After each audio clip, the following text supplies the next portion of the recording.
Ladies and gentlemen, welcome to the Rajas Kakasungura YouTube channel. A big thank you for your continued support. Sometimes from where I sit, I look at some dramatic scenarios we Kenyans are subjected to by the politicians, the lawyers, and the judges. Sometimes I sit and ask myself, is Kenya a mental hospital, or maybe along the way when God was doing his creation, forgot some mad men and women behind? Let me give you two case studies, and please join me in analyzing this. I could love to get your opinion. You can give your opinion on the comment section. I could love to hear what you think about this. Number one, lawyers goes to court to challenge the former deputy president Rigathi Gachagwa's impeachment decision by the Senate.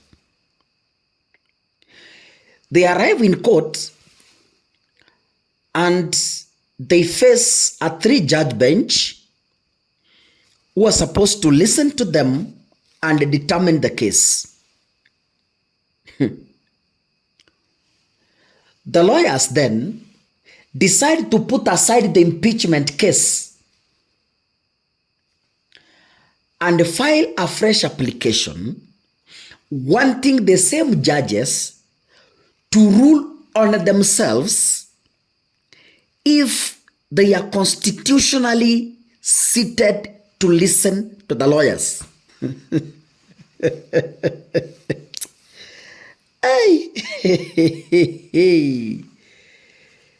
The kind of drama that we get subjected into as Kenyans is on another level. Sometimes I sit next to my TV or my phone and I'm like, really? Kenya?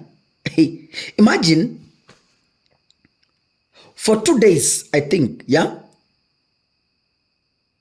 For 2 days? 2 days or I think 2 days, yeah. For 2 days, the lawyers have been discussing only one thing. If the 3-judge bench was supposed to be there listening to them. The whole of 2 days wasted. The lawyers who are supposed to read the law and interpret it at their own level decide to waste time, our precious time on screens, for 2 days discussing an issue that was thrown out. That's first case. You know, sometimes whatever they were discussing was just logic and common sense. DCJ is the Deputy Chief Justice. The work of the deputy is to work in a position where the Chief Justice is not able to discharge her duties. It was hata ungeuliza mtoto wa PP1 kazi ya deputy head teacher ni gani? Kazi ya deputy head teacher ni kuwakilisha head teacher when he is not in office. Wakati head teacher yuko ofisi, it doesn't mean shule zinafungwa watu waende nyumbani. School continue as usual. Kama ni kuassign mwalimu duty, it is the work of the deputy head teacher when the head teacher is not available. So Martha Koome is not in the office. His deputy has assigned judges. What is wrong with that? Hii ni kitu hata mtoto ya PP1 anaweza jibu. But anyway, lawyers decided to waste 2 days discussing it. Point number 2. The Senate votes to impeach Rigathi Gachagua. They vote with overwhelming numbers. They impeach Rigathi, the deputy president. So according to the Senate, Rigathi ceased to hold office as the deputy president. Because of that decision, the president decides to nominate a deputy president who is Professor Kithure Kindiki. The president nominates him, the National Assembly approves him, he is only awaiting swearing in. Kama Kenya haijakuwa a country of mentally retarded people. I like what Senator Boni Halwale said.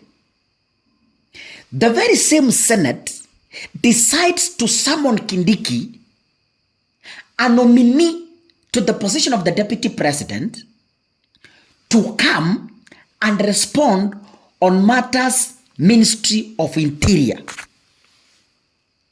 The deputy president nominee is being summoned to the Senate, the very same Senate that understands Kindiki has been nominated as deputy because Gachagua was impeached by the same Senate.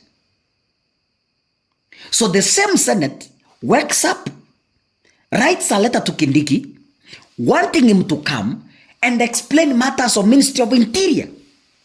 Surely, who bewitched this country?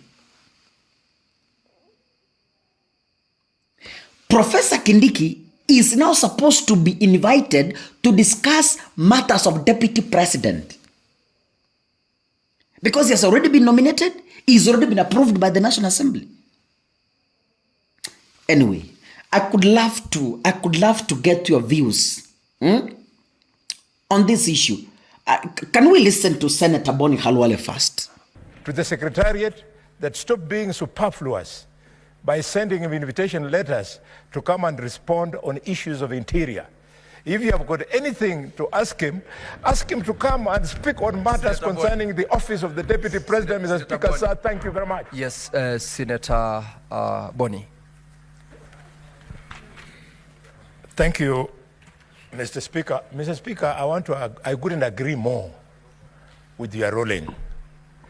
But I'm struck by the letter from the Ministry of Interior, and I would like to persuade the Senate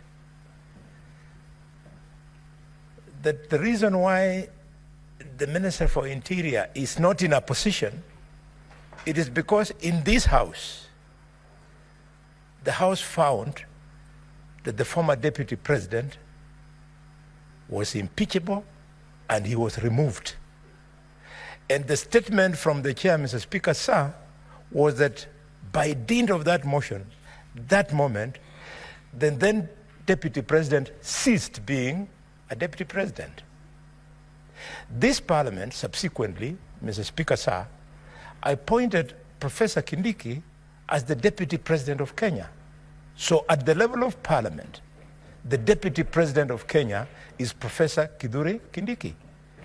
I want to appeal to the Secretariat that stopped being superfluous by sending him invitation letters to come and respond on issues of interior.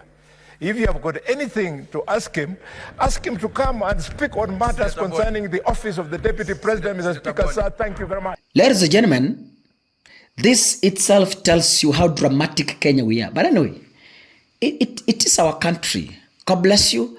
See you in the next video. Keep subscribing. Keep sharing our content. Mungu akubariki.